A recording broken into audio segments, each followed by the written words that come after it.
Thank you for tuning into our podcast. We are coming to you from Chicopee, Massachusetts. I am your host, Carrie, and joining me is Holyoke's very own local historian and creator of the historical tours of Greater Holyoke, Robert Camus. He offers both public and private tours, as well as presentations of the local canal systems, reservoirs, cemeteries, and churches, as well as various parks and streets in Holyoke, South Hadley, and Chicopee, Mass. So now you actually lead these tours and give these presentations yourself, is that correct? That's right, and sadly this jolly mill is gone. And that's what we'll be talking about today. So, where was the Jolly Brothers machine shop located? Okay, it was in two places in Holyoke. The first place was in the Holyoke Water Power Innovation Building that paralleled the first level canal. This was the one that was built second up by the Holyoke Water Power Company of their two innovation locations. The first one was on Cabot Street. It was a very large place, but they were in the smaller one along the first level canal.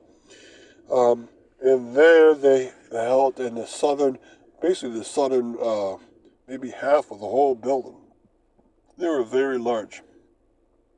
And then they ended up moving by the 1890s down to Cabot Street, across from the Precious Blood Church, and there they were in a small to medium-sized building, still doing work on the forge and machinery. And so that was a big mill, and they were growing because obviously they were renting the space first, and then they were owning the space second. So this company really grew at the time, and they really grew at Holyoke, and they were only one of many machine companies around. You know, Holyoke wasn't a city of paper and fiber. It was also a city of machinery have to be built for all these many mills coming up. What did the Jolly make? Okay, the Jolly made machines. And what kind of machines? They would make turbines. They would make the Holyoke turbine. They would make the Cormac turbine, the Francis turbine. They would make paper mill machinery, including this calendared machine, which dimensioned the paper, the cutter machines that have to do. They would make lots of different specialized paper, including fans and dusters and bleachers and boilers. Right? They'd make machinery to grind up the cotton rags, machinery that would pulp up the paper. Right? And they would do this all out of their plants. And they would make very specialized machinery also, not just generic ones. So they'd make a lot of McCormick Holyoke turbines, but they'd also make Jordan engines that fit into a certain space. Or oscillating screens to get the paper onto a certain screen. You have to shake it and let the glycogen molecules or the glycogen molecules of the animals go into that cotton or pulp material and firm up to make paper. And it made all kinds of paper machinery and silk and cotton machinery. I mentioned the screens of all kinds, the calendars of all kinds, rolls of all kinds, right, including dolly rolls, the spinning rolls, the turbines, the webs. All right, the calendar machines could get of any kind you needed and any sort of dimension you needed. They also made pumps, right, suction pumps and power pumps and boiler pumps. They also made the gears, the shafts, the pulleys, the plates that you find. There were other machine companies around Holyoke, the Holyoke Machine Company, the Goddard Machine Company, but this Jolly Machine Company was one that was very special. They were very specialized to make custom-made machinery for paper. And so quickly, before we continue with the rest of our interview, just to fill our listeners in, if you want to sign up for any of his various tours or find out any information, you can log on to his website at holyokecanaltour.org. And there he has both videos of the various stops along each tour and also past and present photos of the historical sites throughout as well. And if you're interested in setting up a private tour, you can email him directly at bobcat4214, capital B, at yahoo.com. And they are perfect for fun, educational outdoor activities for the whole family or for your group parties, especially those special occasions and get-togethers.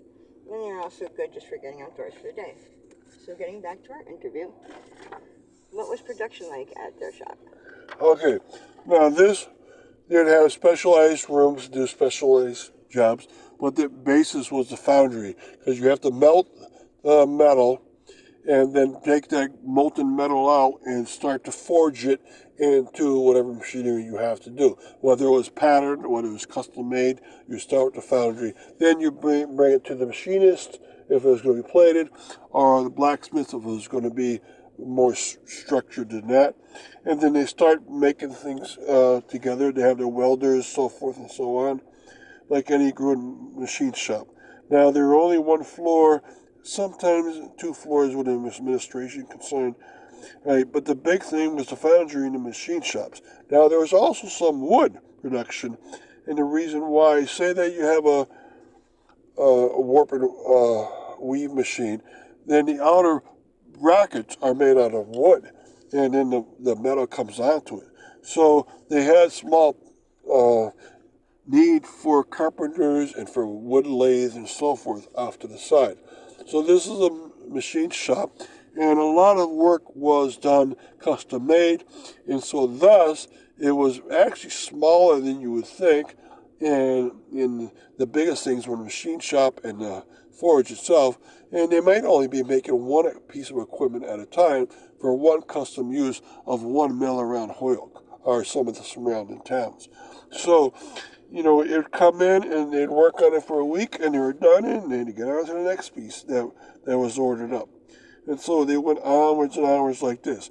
Now, when they were at the place above the first level canal, their original position in the 1880s, it was even smaller there, but the basic idea was the same. It was not production work in the sense of you have everything going by, making 1,000 pieces an hour, but it was one piece at a time, custom done, so everything was tiny.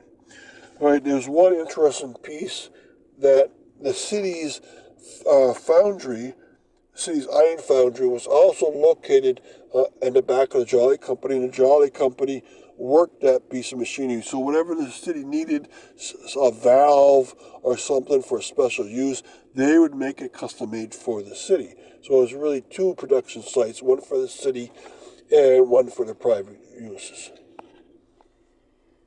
And tell us a little bit about the Jolly Brothers lives.